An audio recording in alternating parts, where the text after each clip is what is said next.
Hi everyone, welcome back to another tutorial from Tech for Gamers. In this video, I'm going to show you how to play Warpath in portrait mode.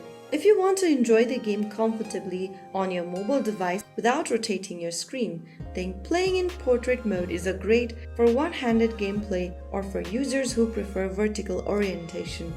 First of all, launch open your Warpath game on your device and make sure that you open up the profile icon at the top left corner.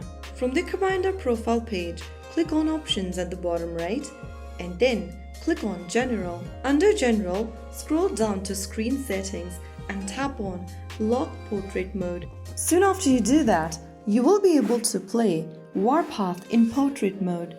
Restart the game and you'll be able to see it.